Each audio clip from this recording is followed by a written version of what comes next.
नमस्कार दोस्तों, आप देख रहे हैं रहस्य के पार और आज इस वीडियो में एक्सप्लेन करेंगे सीजन 4 का एपिसोड नंबर 9। तो चलिए शुरू करते हैं। शुरू करने से पहले प्लीज वीडियो को लाइक करो, चैनल को सब्सक्राइब करो, अगर नए हो तो इंस्टाग्राम पे फॉलो कर सकते हो लेटेस्ट न्यूज जानने के लिए। और प्लीज गाइस दोस्तों के साथ इस वीडियो को शेयर करो जिससे मैं ज्यादा कंटेंट लाऊं आप सब लोगों के लिए। अब शुरू करते हैं एपिसोड 9 राइट नाउ।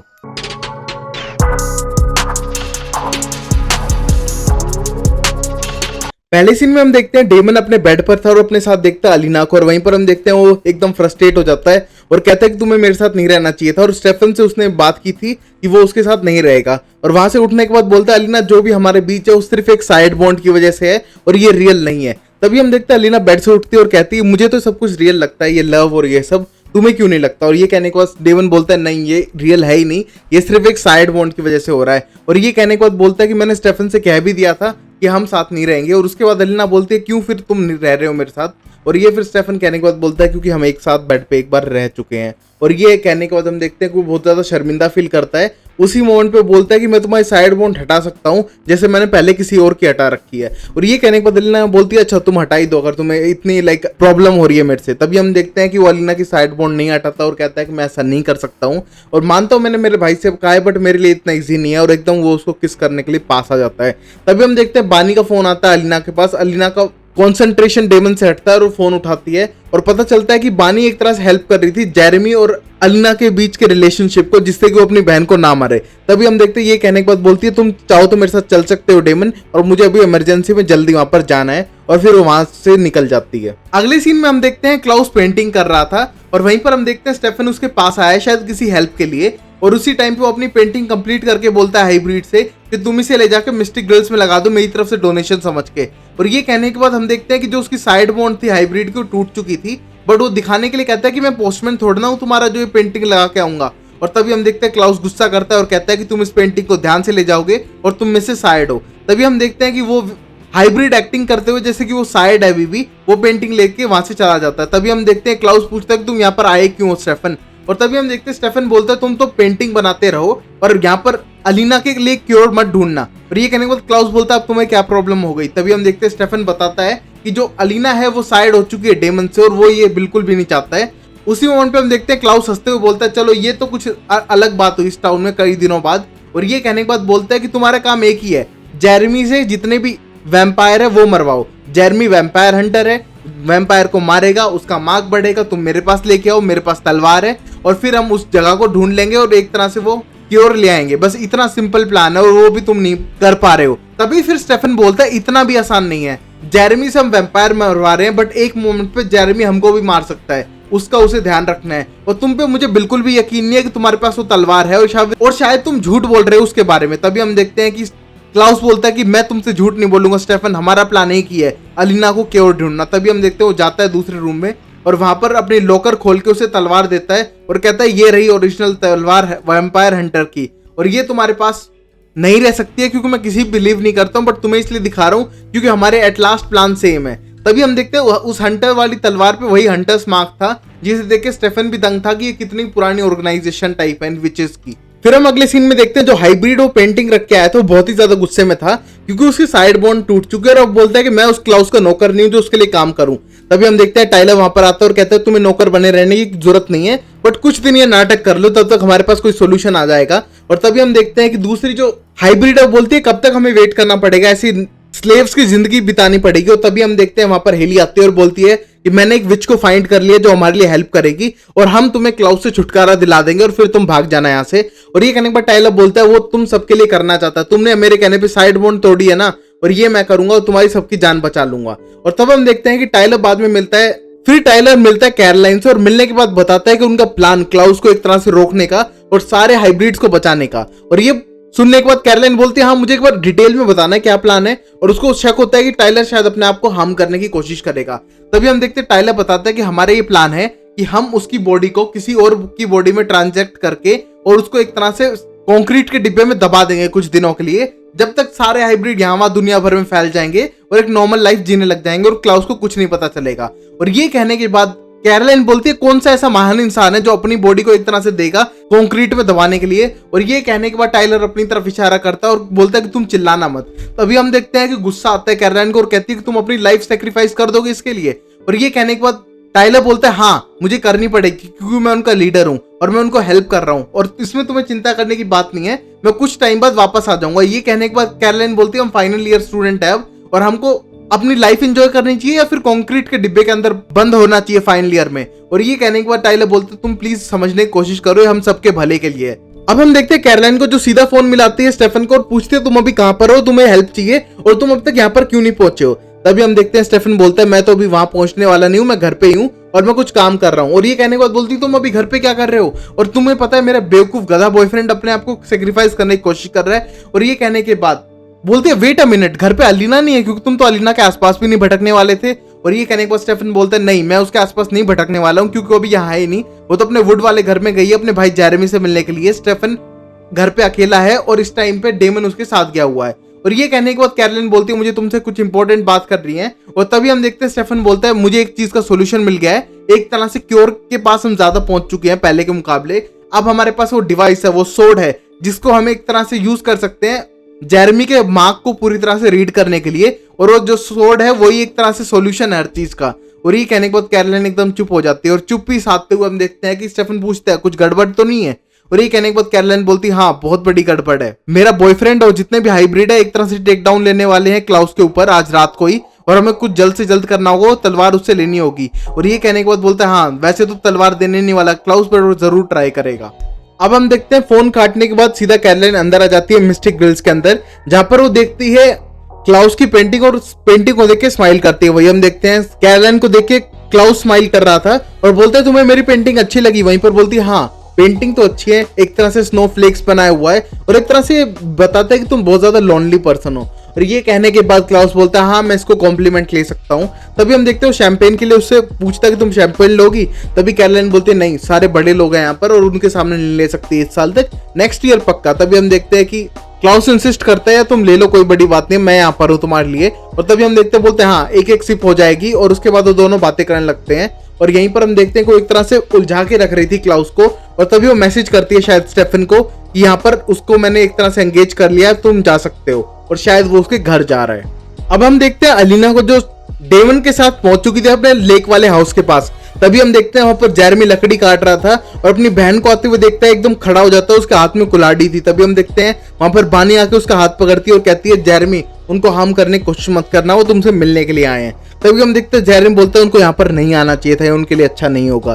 तभी हम देखते हैं कि बानी बोलती है तुम मेरे पे ट्रस्ट करते हो ना, तो तभी जेरेमी बोलता है हाँ मैं तुम पे ट्रस्ट करता हूँ। तभी हम देखते हैं कि बानी उसके हाथ से कुल्हाड़ी ले लेती है और कहती है तुम अंदर जाओ और यहाँ पर मैं उनसे पहले बात करूंगी। तभी हम देखते हैं वहां पर घर के अंदर से प्रोफेसर शेन भी आता है और इसे देखने के बाद डेमन बोलता है कि ये यहाँ पर क्या कर रहा है। तभी हम देखते हैं कि अलीना बोलती है मैंने इसे बुलाया थोड़ी हेल्प हो जाएगी। तभी हम देखते हैं घर के अंदर आ जाते हैं सब। अब हम देखते हैं कि सब अंदर जा चुके थे बट सिर्फ अलीना और डेमन बाहर खड़े थे। और तभी अलीना बोलती है मैं घर के अंदर नहीं आ सकती हूँ जेरेमी, अब ये तुम्हारा घर है और तुम्हें मुझे घर के अंदर इनवाइट करना पड़ेगा। तभी हम देखते हैं जेरेमी का मन तो नहीं था बट दूसरों को इंसिस्ट करने पे वो उसको अंदर इन्वाइट करता है। तभी हम देखते हैं कि अलीना उसके पास आती है, उसके हाथ को सहलाती है और तभी आगे बढ़ती है। तभी हम देखते हैं जेरेमी ने एक स्टेक अपनी पैंट में छुपा रखा था और एकदम अपनी बहन को मारने के लिए बढ़ता है और यहीं पर बांग चिल्लाती है जेरेमी नहीं। और वहीं पर हम देखते हैं कि अलीना उसके स्टेक को हाथ में पकड़ के उसी की गर्दन दबा देती है। हम देखते हैं सब लोग शॉक हो जाते हैं और यहाँ पर डेमन भी शॉक था कि अब हंटर वाली पर्सनैलिटी जेरेमी के ऊपर एक तरह से हावी हो रही थी। अब हम देखते हैं कि स्टेफन को जो चुपचाप पहुंच चुका था कैरोलाइन के मैसेज आने के बाद क्लाउस के घर के अंदर, और घर के अंदर पहुंचने के बाद वो लोकर तोड़ ही देता है और अंदर देखता है कि वहां तलवार नहीं थी। और ये देख के सोचने लगता है और अपने भाई स्टेफन को ऑडियो कॉल पे रखता है स्पीकर आउट पे, जहां पर उससे बात करते हुए बोलता है कि यहाँ पर तलवार नहीं है। और उसके बाद बोलता है कि तू ऐसा कर टाइलर को मार दे, बेटर रहेगा, क्लाउस से तो बच जाएगा। ये कहने के बाद बोलता है नहीं हम टाइलर को नहीं मारने वाले हैं। और यहाँ पर हम देखते हो घर में ढूंढने लगता है, उसके लेटर्स ढूंढता है, उसके कपबोर्ड खोलता है और उससे कहीं भी वो तलवार नहीं मिलती है। वहीं पर हम देखते हैं कि वो लास्ट में पूछता है डेमन क्या अलीना कैसी है, मुझे पूछना तो नहीं चाहिए बट मैं उसके बारे में थोड़ी केयर करता हूँ। और ये कहने के बाद बोलता है हाँ अब थोड़ी ठीक तो है बट वो मेरे साथ है। और ये कहने के बाद स्टेफन बोलता है उसने जब रिएक्ट कैसा किया होगा जब तूने कहा कि मुझसे दूर रहना। और ये कहने के बाद बोलता है उसने ये चीज ढंग से नहीं ली और बल्कि और इरिटेटिंग हो गई और अभी मैं उसके ऊपर काम कर रहा हूँ, थोड़ा टाइम लगेगा। और ऊपर से यहाँ पर प्रोफेसर शेन और बाकी लोग भी हैं जो उसको एक तरह से कंफर्ट करने की कोशिश कर रहे थे, तो तू टेंशन मत ले। तभी यहाँ पर प्रोफेसर शेन किसी तरह का हिप्नोटिज्म कर रहे थे जिससे कि वो जेरेमी को ये रियलाइज दिलाएं कि उसकी बहन एक वैम्पायर नहीं है बल्कि एक ह्यूमन है और एक तरह से वो अपनी बहन पे जिंदगी में कभी अटैक ना करे वैम्पायर हंटर होते हुए भी। तभी हम देखते हैं कोई हिप्नोटिज्म स्टार्ट करता है और बोलता है कि पहली बार में शायद वर्क ना करे, बट हम ट्राई करते रहेंगे। अब बानी बोलती है कि तुम्हें याद दिलाना पड़ेगा कुछ ऐसी मेमोरी जिससे तुमसे एक तरह से प्यार करता हो और तुम्हें एक तरह से अफेक्शनेटेड लगे। और तभी शेन बोलता है कि हाँ, तुम ऐसा कुछ बताओ जिससे कि उसको लगे कि तुम इसकी बहन हो और इसका जो सबकॉन्शियस माइंड है उसको एक तरह से कंट्रोल कर सके हम, और तुम्हें देखे तो उसे वैम्पायर ना लगे बल्कि उसकी बहन दिखे। तभी हम देखते हैं कि अलीना बोलती है ऐसी कौन सी बात बताऊं, और तब वो बताती है कि जब हम इस घर में आते थे मॉम डैड के साथ, तब हम बहुत ज्यादा खेलते थे और एक साथ टाइम स्पेंड करते थे, बट जब उनकी मौत हो गई उसके बाद भी हमको आंट जाना जबरदस्ती यहाँ पर लाती थी, और जब हम यहाँ पर वापस आए तो हमें लगा कि हमारे पेरेंट्स हमारे साथ ही हैं, और हमें पॉजिटिव फील लगा। और वो एक तरह से हमें सिखा रहे थे कि अगर हम एक दूसरे के लिए लड़ेंगे तो भविष्य में एक साथ खड़े रहेंगे। और ये कहने के बाद बहुत ही ज्यादा मोटिवेशनल स्पीच सी देती है, जिससे कि हमको लगता है कि जेरेमी अब सुन चुका है उसकी बात और उसके सबकॉन्शियस माइंड तक भी ये बात पहुंच चुकी है। तभी हम देखते हैं कि वो जेरेमी से पूछता है शेन कि तुम्हें क्या लगता है कि जो अलीना ने कहा और तुम्हारे लिए अलीना क्या मैटर करती है।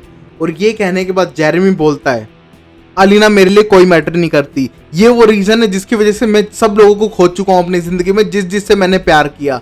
ये मेरी सगी बहन भी नहीं है और इसके लिए सिर्फ वैम्पायर बॉयफ्रेंड मैटर करता है और उसकी पर्सनल लाइफ मैटर करती है, और इसकी वजह से सब लोग मर चुके हैं जो मेरे फैमिली मेंबर थे और जिससे मैंने प्यार किया। और ये सुनने के बाद अलीना का दिल टूट चुका था। वहीं पर हम देखते हैं कि प्रोफेसर शेन वहां पर एक तरह से बीच में नॉइस करते हैं, जिससे कि एक तरह से कॉन्सेंट्रेशन टूटता है और हिप्नोटिज्म टूटता है जेरेमी का। और जेरेमी होश में आने के बाद बोलता है क्या वो काम किया, क्या तुम बच गई अलीना, और क्या मैंने तुम्हें सपोर्ट किया। और ये देख के हम देखते हैं बानी बहुत ही ज्यादा निराश हो चुकी थी। अब हम देखते हैं स्टेफन सीधा जाके मिलता है कैरोलाइन से और बोलता है कि यार प्लीज ये प्लान कैंसिल करवाओ, टाइलर को बोलो कि अभी वो ना मारे क्योंकि हमें वो तलवार चाहिए वरना हमको क्योर नहीं मिल पाएगा, और अगर एक बार क्लाउस गया तो बड़े दिनों बाद आएगा और शायद वो एक तरह से क्योर भी ना ढूंढे, वो बहुत ही ज्यादा स्टबन है। और ये कहने के बाद बोलती है हाँ मैं कर तो दूं बट शायद वो ना माने। तभी हम देखते हैं कि टाइलर पीछे खड़ा था और कैरोलाइन से बोलता है तुमने सबको प्लान बता दिया और तुमने इसको प्लान क्यों बताया, और तुम क्यों प्लान बता रही हो सबको, यहाँ पर 12 हाइब्रिड्स की जान खतरे में है इसकी वजह से। और ये कहने के बाद स्टेफन बोलता है कि तुम्हें पता है कितनी बड़ी प्रॉब्लम हो सकती है, हमको क्योर चाहिए, अभी कुछ दिन के लिए तुम प्लान को रोक दो। और ये कहने के बाद टाइलर बोलता है ना, सारे हाइब्रिड की जान इस चीज में खतरे में पड़ी है और वो एक तरह से 1% भी रिस्क नहीं लेगा। और ये कहने के बाद हम देखते हैं कि स्टेफन उसको मारने के लिए आगे बढ़ता है और कहता है ऐसा करना ही पड़ेगा, हमारे पास कोई और चांस नहीं है। और तभी हम देखते हैं कि कैरोलाइन बोलती है स्टेफन रुक जाओ, स्टेफन रुक जाओ। और ये कहने के बाद बोलता है कैरोलाइन तू मुझे क्यों रोक रही हो। तभी हम देखते हैं वहां पर 12 के 12 हाइब्रिड खड़े थे जो दोनों तरफ से घेर के खड़े थे उन दोनों को, स्टेफन और कैरोलाइन को। और ये देखने के बाद टाइलर बोलता है स्टेफन मुझे तुमसे कोई पर्सनल दुश्मनी नहीं है, बट हमें क्लाउस को रोकना ही होगा, हमारे पास कोई और ऑप्शन ही नहीं है। फिर हम देखते हैं कि कैरोलाइन और स्टेफन को एक तरह से बंदी बना लेते हैं और वो अपनी टाइलर लॉकवुड वाली जो प्रॉपर्टी थी उसके अंदर उनको बंदी बना लेते हैं और अपने हाइब्रिड से कहता है कि इसको बाहर मत जाने दो, इसको अंदर ही बनाए रखो और मैं विच से मिलकर एक तरह से उसको मारने का प्लान बनाता हूं। तभी हम देखते हैं वहां पर स्टेफन बोलते हैं तुम्हें पता नहीं है, तुम्हारे रिवेंज से बड़ी बात है, मुझे वो क्योर चाहिए। और ये कहने के बाद बोलता है हाँ मुझे पता है, वो क्योर चाहिए तुम्हें अलीना के लिए। और पता है अगर एक हाइब्रिड वो क्योर ले ले तो क्या होगा, उसको हर फुल मून पे टर्न करना पड़ेगा, हमको वो क्योर नहीं चाहिए। और ये कहने के बाद बोलता है तुम यहाँ पर रुको, इन सबको रोको और मैं वहां जाता हूँ। तभी हम देखते हैं ये कहने के बाद कैरोलाइन बोलती है प्लीज तुम हमारे साथ ऐसा मत करो। और ये कहने के बाद बोलता है मैंने अपनी साइड चुन ली है कैरोलाइन, मुझे मजबूर मत करो। और ये कहने के बाद वहां से चला जाता है और वहां पर हेली भी थी। अब हम देखते हैं लेक के पास अभी अलीना खड़ी थी और वहां पर शेन आ जाता है और बोलता है कि तुमने अच्छा किया बानी को यहाँ पर बुला लिया जो कंट्रोल कर रही है जेरेमी के एंगर को, और एक तरह से वो उसके वजह से अफेक्शनेटेड हो रहा है और अपने आप को कंट्रोल कर रहा है। बट डेमन को क्यों बुला लिया, थोड़ा संकी टाइप का है। हाँ पर बानी ने मुझे बताया तुम्हारे और डेमन के रिलेशनशिप के बारे में, इसलिए मैं कुछ नहीं कहूंगा। और ये कहने के बाद अलीना बोलती है हाँ ये थोड़ा कॉम्प्लिकेटेड है, आपको समझ नहीं आएगा। तभी हम देखते हैं बोलता है कि मैंने ट्राई तो किया है एक तरह से हिप्नोटिज्म, बट ढंग से वर्क नहीं किया है, बट हम फिर ट्राई कर सकते हैं। और मैं अपने आप को एक तरह से बिजी रखना चाहता हूँ क्योंकि वरना मुझे मेरी मरी वाइफ और बेटे की याद आती रहेगी। और ये देखने के बाद हम देखते हैं अलीना उसके लिए फील करती है कि उसके बुरा टाइम चल रहा है शायद शेन का, और बोलती है हम सॉरी आपके वाइफ और बेटे की डेथ हो गई। बोलता है हाँ पहले हो गई थी और उसकी वजह से मैं उनको कभी कभी मिस करता हूँ और यहाँ पर तो उनको थोड़ा कुछ ज्यादा ही मिस कर रहा हूँ। तभी हम देखते हैं बहुत बताने लगता है कि हमको क्योर जल्द से जल्द ढूंढना पड़ेगा और वरना फिर कोई और भी उसके पीछे पड़ सकता है। तभी हम देखते हैं वहां पर डेमन आता है कुल्हाड़ी लेके और बोलता है कि यार तुम्हारा हिप्नोटिज्म तो वर्क नहीं किया, तुम एक रीजन बताओ कि मैं तुम्हें जान से क्यों ना मारूं। और ये कहने के बाद अलीना बोलती है डेमन तुम फिर से वही हरकत करने लग गए। और तभी डेमन बोलता है कि नहीं इसको बताना पड़ेगा ना कि क्योर ढूंढवाए और ये क्योर के पीछे क्यों पड़ा है और इसको क्योर से क्या करना है, क्योर तो तुम्हें मिलने वाला है। और ये कहने के बाद प्रोफेसर शेन बोलता है यार मुझे क्योर से कुछ नहीं करना, वो जगह पे जहाँ क्योर है वहां पर मैं जा चुका हूँ और मुझे जगह के बारे में पता है। और ये कहने के बाद डेमन बोलता है क्या तुम वहां जा चुके हो, ऐसा हो ही नहीं सकता। वो तो तलवार की वजह से जाना पड़ेगा ना, तलवार पे मार्किंग ढूंढ के हम जाएंगे। और बोलता है नहीं मैं वहां पर पहले जा चुका हूँ। और ये सुनने के बाद अलीना की एक होप आती है कि उसको पता चल चुका है उसे जाना कहाँ है जहां से वो क्योर ढूंढ के ला सकती है। और डॉक्टर शेन ने अब तक क्यों नहीं बताया था उसके बारे में हम आगे जानेंगे। अब हम देखते हैं शेन को जो अलीना और डेमन को घर के अंदर ले आता है और वहां पर वो साइलस की टूम का पत्थर निकालता है और उसके साइलस की स्टोरी बताना शुरू करता है। तभी हम देखते हैं डेमन बोलता है हाँ वो साइलस वाली स्टोरी जो तूने स्कूल में सुनाई थी मैंने पूरी सुन रखी है। ये कहने के बाद शेन बोलता है तुम प्रॉपरली सुनो तुम्हें समझ आएगा। और बोलता है कि एक साइलस नाम का इंसान था बहुत बहुत टाइम पहले, उसकी एक गर्लफ्रेंड थी या फिर कहीं उससे जिससे वो बहुत ज्यादा प्यार करता था, उसके साथ वो पूरी इमोर्टैलिटी बिताना चाहता था। बट उसके लिए उसने एक विच से एक तरह से फेक रिलेशनशिप बनाई जिसका नाम कैथसिया था और उससे एक तरह से इमोर्टैलिटी का पोशन बनवाया और वो अपनी गर्लफ्रेंड को पिलाना चाहता था और अपने लिए चाहता था। पर जैसे ही कैथसिया को पता चला उसने उसकी लवर को मार डाला और उसको पूरी जिंदगी अकेले रहने के लिए छोड़ दिया साइलस को। बट साइलस ने भी क्या किया अपनी इमोर्टैलिटी को क्योर बनाया, बट उस क्योर को लेने से पहले ही कैथसिया और उसके लोगों ने उसे जिंदा ही गाड़ दिया और उसको एक तरह से दबा दिया। अब वो क्योर भी वहीं पर है, साइलस भी वहीं पर है और वहां पर हम जाके उसका जो क्योर है वो उससे ले लेंगे और आराम से हम बच सकते हैं और अब हमें उस स्वॉर्ड की कोई जरूरत नहीं है। और ये सुनने के बाद डेमन सीधा अपने भाई को फोन मिलाता है। वही हम देखते हैं कि स्टेफन उन हाइब्रिड के साथ अटका हुआ था जहां पर उसके साथ कैरोलाइन भी थी। तभी हम देखते हैं उसका फोन आते देख सब हाइब्रिड उसकी तरफ बढ़ते हैं और तभी वो सब हाइब्रिड को रोकता है और कहता है मेरे भाई का फोन है कोई टेंशन की बात नहीं है। फोन उठाता है और वहीं पर डेमन उसे बताता है हमें स्वॉर्ड की कोई जरूरत नहीं है, हमें पूरी तरह से मार्क और पूरा नक्शा मिल चुका है और अब हम चल रहे हैं उस रास्ते पे। और ये सुनने के बाद स्टेफन बताता है सब लोगों को वहां पर हाइब्रिड को और कैरोलाइन को। और ये सुनने के बाद स्टेफन बोलता है कि अभी हमें तलवार की कोई जरूरत नहीं है और अब हम यहाँ से आजाद हो सकते हैं। और ये सुनने के बाद हम देखते हैं कैरोलाइन शॉक भी होती है और सोचती है कि वो कौन सा सॉल्यूशन है जो निकाल के आ रहा है। अब हम देखते हैं कैरोलाइन वहां से आ चुकी थी और उसको देखने के बाद टायलर उसका पीछा करता है और कहता है तुम आजाद कैसे हो गई, मेरे हाइब्रिड ने तुम्हें कैसे छोड़ दिया। और ये कहने के बाद कैरोलाइन बोलती है तुम्हारे हाइब्रिड आखिरी बेवकूफ है बिल्कुल उनके लीडर की तरह तुम्हारी तरह। तुम्हें पता है तुम कितना बेवकूफाना प्लान बना रहे हो क्लाउस के खिलाफ खुद को मारने का, और ये प्लान किसी भी हालत में काम ही नहीं करने वाला है क्योंकि अगर क्लाउस को पता चलेगा तो तुम्हें पहले मार देगा। एट लास्ट हम देखते हैं कि टायलर उसकी बात सुनता है और बोलता है हाँ अब तुम्हारा प्लान बोलो। बोलता है कि रुबेका की बॉडी में तुम क्लाउस की एक तरह से प्रोजेक्ट क्यों नहीं करते हो बॉडी को, एक तीर से दो निशाने, दोनों ओरिजिनल वहीं पे मर जाएंगे और कुछ टाइम तक उसी बॉडी के अंदर रहेंगे। और ये कहने के बाद बोलता है एक्सीलेंट प्लान, तुम्हें एकदम अमेजिंग प्लान आया। और ये कहने के बाद बहुत ज्यादा खुश हो जाता है और वहीं पर हम देखते हैं कि हेली बिल्कुल भी खुश नहीं होती और कहती है नहीं नहीं हम ऐसा नहीं कर सकते, अब लास्ट मोमेंट पे प्लान चेंज नहीं होगा। और ये कहने के बाद टायलर बोलता है बिल्कुल सही प्लान है, प्लान चेंज हो सकते हैं। और बोलता है कि तुम बानी को फोन करो अभी के अभी हम प्लान चेंज कर रहे हैं और हम सीधा रिबेका की बॉडी में डाल देंगे क्लाउस की प्रोजेक्टेड आत्मा को और एक तरह से हम बच जाएंगे और हम सबको भगा देंगे। और ये देखने के बाद हम देखते हैं कि वो उसे किस करने लगता है और हेली एकदम टेंस हो जाती है और मैसेज करती है किसी और को नहीं शेन को कि यहाँ पर हमारे पास कोई प्रॉब्लम आ चुकी है। और ये कहने के बाद हम देखते हैं शेन को, शेन मैसेज करता है कि फिक्स करो प्रॉब्लम को, ये उसकी प्रॉब्लम नहीं है और सीधा जाता है बानी वाले रूम में जहां पर बानी एक तरह से कंपेल करने की कोशिश कर रही थी। अब बानी के पास कैरोलाइन का फोन आया और वहीं पर कैरोलाइन बता रही है कि हमारे पास अमेजिंग प्लान है, बस तुम भागते हुए यहाँ पर आ जाओ क्योंकि हम रिबेका की बॉडी में डाल देंगे क्लाउस को जिससे सब लोग बच जाएंगे और बहुत ही अमेजिंग प्लान है, बस तुम यहाँ पर आ जाओ। और ये कहने के बाद बानी बोलती है हाँ आ तो जाऊं, बट प्रॉब्लम ये है कि जेरेमी के पास अलीना है और वहां पर डेमन भी है और शायद जेरेमी अपना कंट्रोल खो दे। और ये सुनने के बाद अब कैरोलाइन को बहुत ज्यादा गुस्सा आता है और कहती है तुम ऐसी सिचुएशन में डालती क्यों मुझे, ऐसा करते हैं अगली बार से मैं किसी से हेल्प नहीं मांगूंगी। ये कहने के बाद अपना फोन काटती है और बहुत ज्यादा गुस्सा हो जाती है। तभी हम देखते हैं वहां से जाने की कोशिश करती है और वहां पर सिर्फ हेली पीछे खड़ी थी और शायद टायलर जा चुका था और बाहर जाने की कोशिश करती है बट हेली उसकी गर्दन तोड़ के वहीं पर घेर देती है और कहती है कि तुमको बीच में प्लान में नहीं आना चाहिए। अब हम देखते हैं अलीना को जो उसी घर के अंदर थी और वहां पर डेमन से बात करती है और कहती है तुम्हें क्यों लगता है कि शेन हमारी हेल्प नहीं करेगा, मुझे तो प्रॉपर लगता है कि वो हमारी हेल्प ही हेल्प करेगा। और ये कहने के बाद डेमन बोलता है नहीं मुझे नहीं लगता वो हमारी हेल्प करेगा, उसका रीजन ये है कि एक तरह से वो मेरी नजरों में एक तरह से कल्प्रिट है, मुझे लगता है कि उन 12 लोगों को वहां पर उसी ने मारा है उस वुड के अंदर जहां पर वो सारे लोग काउंसिल के खड़े थे और गैस लीक से जो मरे, मुझे लगता है इस शेन नहीं मारे हैं। और ये कहने के बाद शेन वहां पर खड़ा सुन रहा था और कह रहा था तुम मुझ पर गलत इल्जाम लगा रहे हो। और ये कहने के बाद डेमन बोलता है हाँ अच्छा अगर मैं गलत इल्जाम लगा रहा हूँ तुम बताओ कि तुम क्यों बात कर रहे थे इतने दिनों से अप्रैल के पापा के साथ। और तभी वो बताता है हाँ मैं अप्रैल के पापा से बहुत दिनों से बात कर रहा हूँ क्योंकि अप्रैल की मम्मी को एक तरह से कैंसर था और एक तरह से उसके पापा कोई ऐसा रीजन या फिर कोई सुपरनेचुरल चीज ढूंढवाना चाहते थे मुझसे जिससे कि उसका कैंसर सही हो सके और जो मैं नहीं कर पाया। बट मुझे ये नहीं पता था कि वो एक तरह से सुसाइडल होकर सब लोगों को मार देगा काउंसिल के को, इसके बारे में उसके पास कोई इन्फॉर्मेशन नहीं थी। तभी हम देखते हैं वहां पर बानी आती है जेरेमी के साथ और शायद उसने एक तरह से जेरेमी पे पूरी तरह से कंट्रोल पा लिया था। उसको जेरेमी के पास लाता है और जेरेमी को खड़ा कर देता है एक स्टेक लेके और कहता है अलीना बिल्कुल भी मूव करना मत, मैं देखना चाहती हूँ जेरेमी अपने आप पे कितना कंट्रोल कर सकता है। तभी हम देखते हैं जेरेमी अपना स्टेक पकड़ा देता है डेमन को और सीधा अपने बहन को जाके गले लग जाता है। और ये देख के हम देखते हैं कि सब लोग खुश हो जाते हैं कि अब जेरेमी कंट्रोल में है। वहीं पर हम देखते हैं कि अब शेन के पास मैसेज आया था हेली का। हेली लिखती है कि सब कुछ सही हो चुका है, अब तुम बताओ उन बारों का हाइब्रिड का क्या करना है। और ये कहने के बाद बोलता है वो मैं अपने आप देख लूंगा, तुम बस प्लान के हिसाब से चलती रहो। और इसके बाद हम देखते हैं हेली सीधा मिलती है क्लाउस से जो पार्टी के अंदर था और ये बातें स्टेफन नोटिस कर रहा था। तभी हम देखते हैं कि क्लाउस के कान में कुछ कहकर हेली वहां से चली जाती है और वहीं पर हम देखते हैं क्लाउस के पास अब स्टेफन आ चुका था। क्लाउस स्टेफन से पूछने लगता है आज कुछ गड़बड़ चल रही है कि तुम सुबह से गायब हो। वहीं पर आज कैरोलाइन मुझसे बड़ी मीठी मीठी बातें कर रही है, शायद तुम मुझसे कुछ छुपा रहे हो।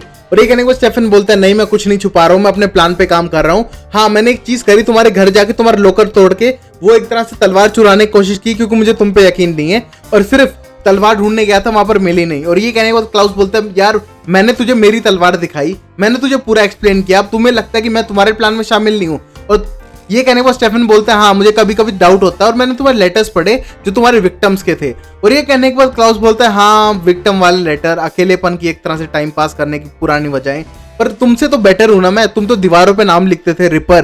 और ये कहने के बाद उसको एक तरह से इंट्रीगेट करता है और वहीं पर हम देखते हैं अब क्लाउस वहां से जाने लगता है और जाते समय बोलता है एट लास्ट तू और मैं अकेले रह जाएंगे, तू एक रिपर है, मैं एक तरह से अजीब ही हूँ और हम जैसे लोगों का कोई साथ नहीं देता है और एट लास्ट हम अकेले होंगे, इसलिए लेटर लिखना है, दीवारों पे नाम लिखना, इट्स ओके, तुम्हें बुरा सोचने की कोशिश नहीं करनी चाहिए और तुम्हें एक अच्छी फीलिंग रखनी चाहिए स्टेफन। और ये कह के वहां से जाने लगता है। तभी हम देखते हैं उसका जो हाइब्रिड है वो उसे बुलाने आया था और एक तरह से वो हाइब्रिड के पीछे पीछे कहीं जा रहा था। और ये जाने से पहले बोलता है कि स्टेफन तुम्हें अपने अंदर एक तरह से अकेले रहने की आदत डाल लेनी चाहिए, हमारे जैसे लोगों का कोई भी नहीं होता है।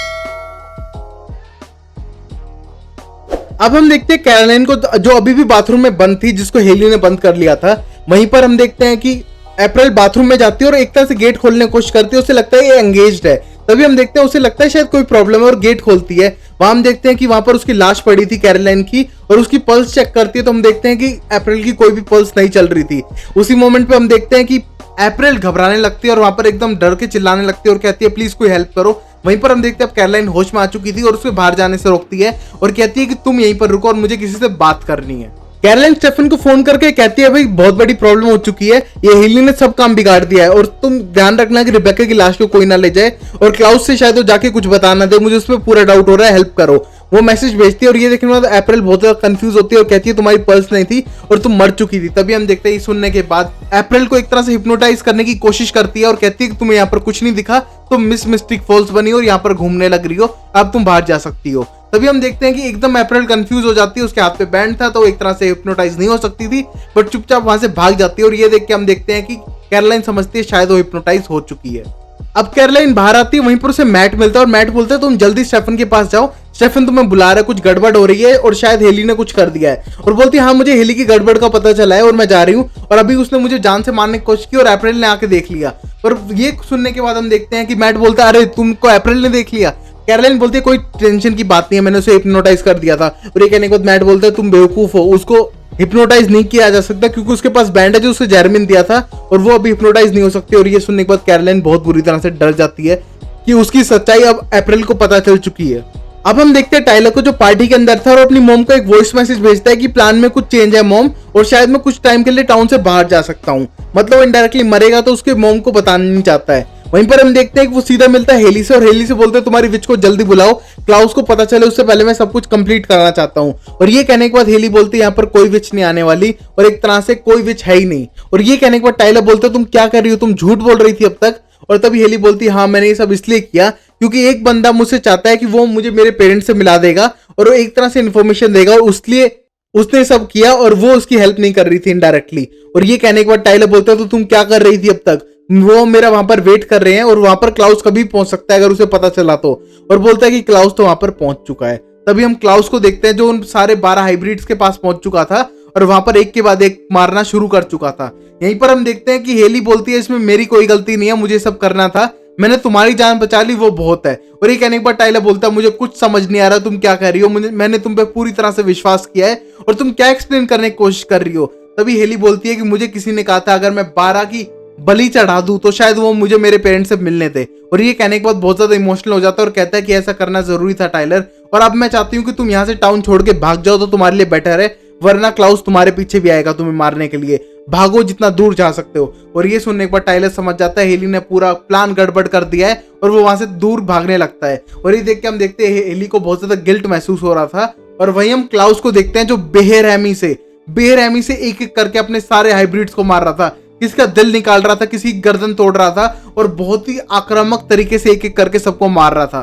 तभी हम देखते हैं लास्ट वाली को मारने से पहले पूछता है कि टाइलर कहां पर है, बट वो बोलती है मुझे बिल्कुल भी नहीं पता, हम तो सिर्फ वेट कर रहे थे। तभी हम देखते हैं उसकी गर्दन तोड़ देता है और बहुत ही ज्यादा गुस्से में होता है, कहता है कि मेरा नेक्स्ट टारगेट टाइलर है।